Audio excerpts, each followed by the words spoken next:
Go Softboards. Are they the best softboard for real surfers? Hey guys, this is Thumper, the Shredding Hippie, and I have been away for a long time and I'm back. I'm going to be uploading a few different surfboard reviews over the next, I don't know, however long it is. But I'm really happy to be back and I'm going to be talking about Go Softboards. What is the Shredding Hippie doing talking about softboards, you ask? Well, let's see, how long have I had this channel? Probably, I don't know, 7 or 8 years. I've been away from the channel for a long time. Where am I at now? I'm 59. I'm going to be 60 years old in a few months. So, the fantasy of, still being middle-aged is kind of going away now. But I'm still surfing. I still surf as often as I can. And I still can surf. But the issue is, as you get older, you start to lose a lot of your pep, a lot of your vim, your vigor.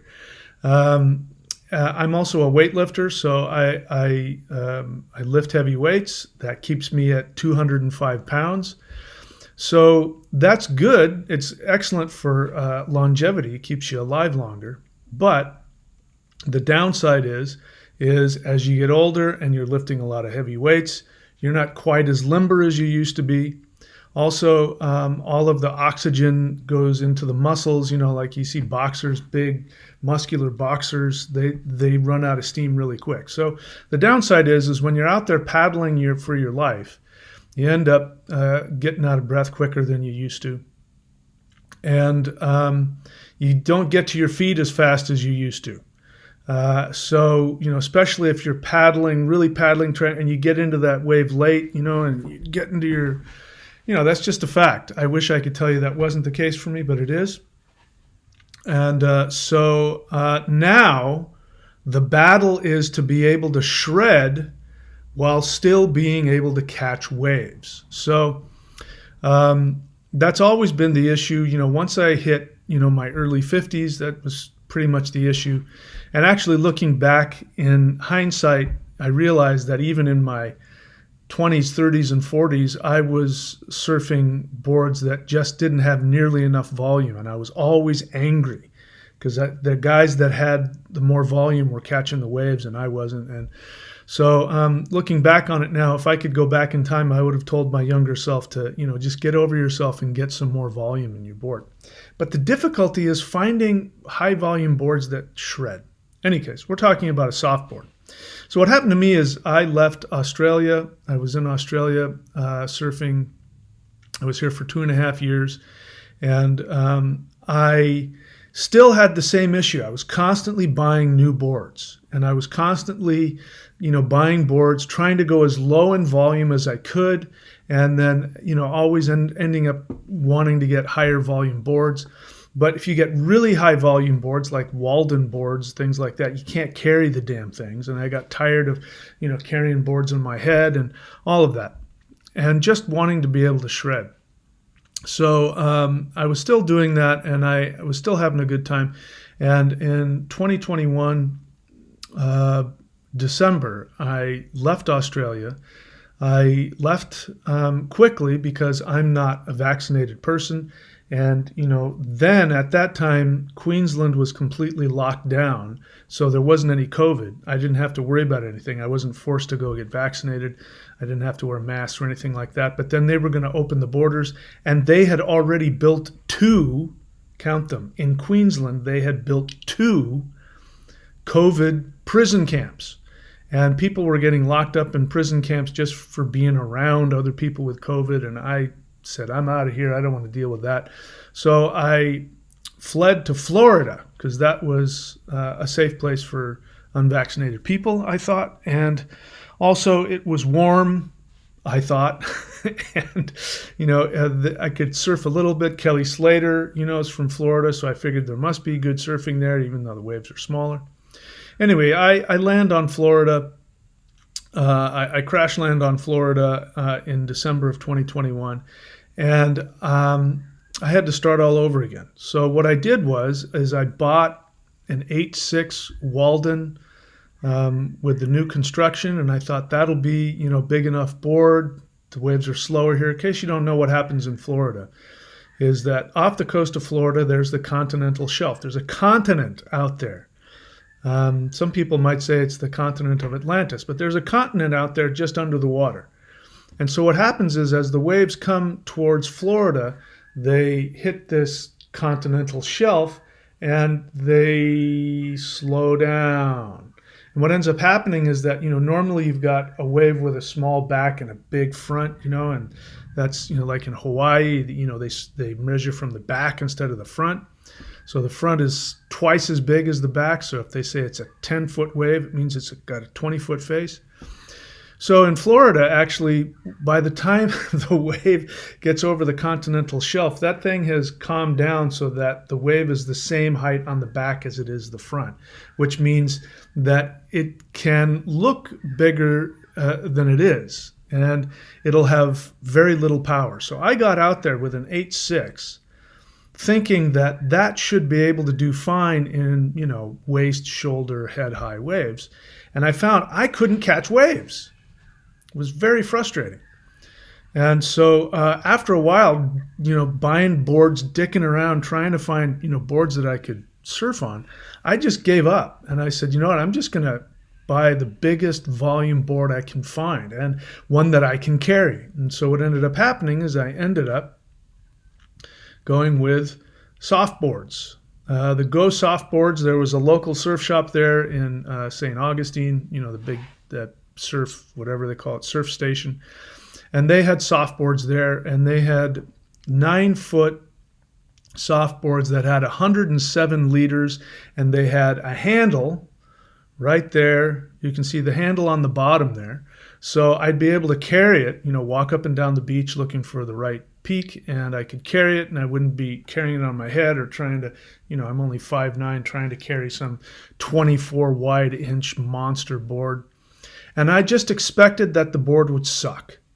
But I thought, as long as I'm catching waves, at this point, I was so frustrated because the waves are so, hit and miss there, that as long as I'm catching waves, I'll be happy.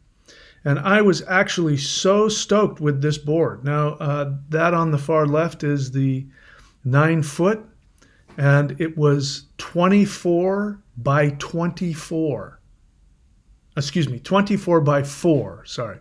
24 inches wide by 4 inches thick, and 107 liters. And sure enough, it caught anything. Anything I paddled for, it caught. Now, what surprised the hell out of me is that it surfed really well. The only thing that I couldn't do on that board was nose ride, and I'm not a nose rider because I'm a shortboarder. So I don't really care about that. I just want to be able to surf waves. But I was actually able to surf on that, and I was actually able to turn it. Now what I did if you see these, a lot of softboards, they have the fin box is just garbage. They got these garbage fin boxes that you have to buy the cheap, crappy, fins or, anyway. But this actually came with Futures fin boxes, real fin boxes. And so I could put some actual side fins in there so that it would, I could get some drive out of it. And that board was my go-to board. And I had other boards. I had an 8-foot, which actually was a pretty good board too. I had an 8-foot Love Child, and I wasn't thrilled with the construction of that. It was easily dinged, but it surfed well. But I just stopped worrying about it. I would just grab my 9-foot, 24 by 4 Go Softboard, and it would surf anything. And after the hurricanes, I was there during both the hurricanes.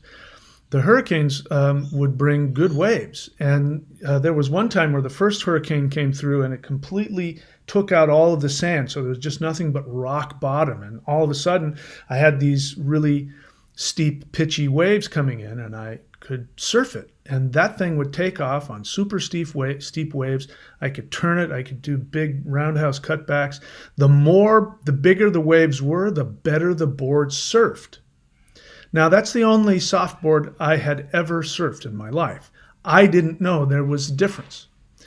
What I found is that the Go Softboards, if we look at the construction here, the Go Softboards actually have a very good, they're not super squishy. So that means they have a lot of stability. That also means that they turn well. One of the things I found with this board is that I could take off on a steep wave as it was pitching over, and I could, because it was a softboard, I could just dig my back foot in there and turn it, and it would stick in the side of the wave and just go. I found that they were really fast, and I found that they loved steeper waves, which you wouldn't expect with a board that huge. So I actually was having as much fun on that big giant softboard as I have on well-designed PU boards.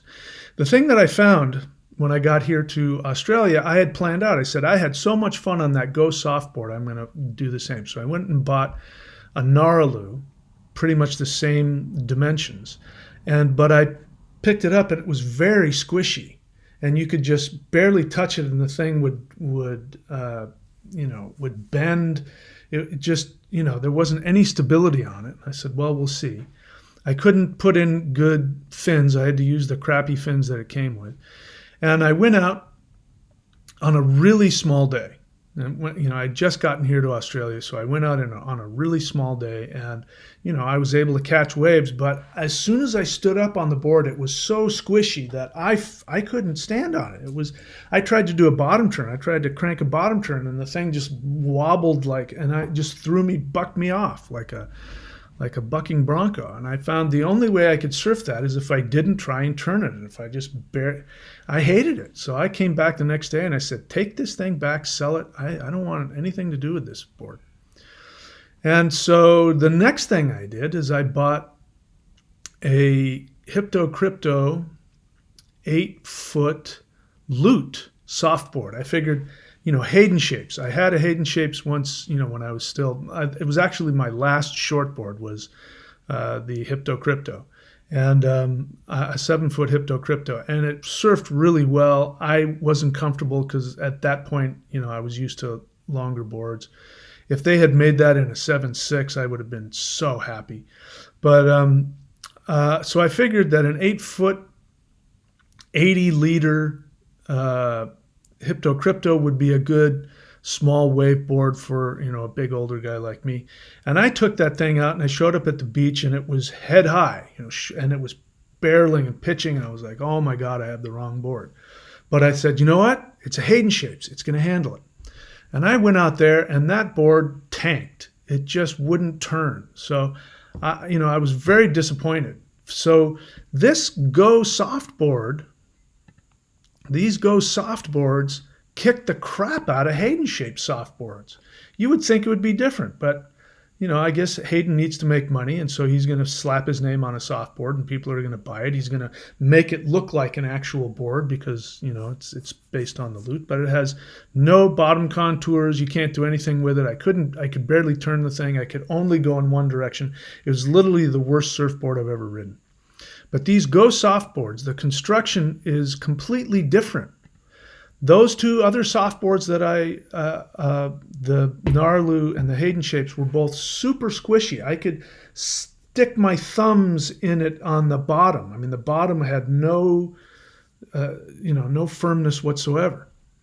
So the Go Softboard has a very rigid bottom. It's like a super hard plastic. So much so that I believe that they have bottom contours on some of their smaller softboards. And I was really looking forward to trying just their basic longboard at some point because it surfed so well. And but I couldn't get one here. I've been trying to get one here. I haven't been able to get one. So I just want to say, if you're looking for a high volume board, go with these Go Softboards. Go check them out. They are extremely well built. They're really cheap, and they surf excellent. And it was in Florida. It was my go-to board. I mean, I had other boards, and decent boards. I had a decent longboard, and I had that 8 foot mid length, which was good. But I mean, I didn't have to think about it. If I wanted to go surfing in Florida, I just grabbed that 24 by 4 softboard, Go Softboard, and I just went to the beach, and I knew no matter what, because of the way the waves are in Florida, even if it's a hurricane, I'm going to be able to paddle out, and if it's head high plus, I'm going to need that giant 107 liters just to get in the wave. And if the wave has any power to it, I'm going to be able to. It's fast, it's maneuverable if you put your own fins in. So I highly recommend it. I've only tried 3 softboards, but the other thing is that the actual softboard itself wasn't super squishy. It was light. It was like, almost like a styrofoam kind of feel, but it's super light, but it wasn't like squishy, like you could stick your thumb in it like you can normal softboards. You can just squish them. It had some, it wasn't super flexible. It was great. Anyway, I recommend them if you're at all interested in softboards, or if you've been trying to find a high volume, cheap softboard that'll do it.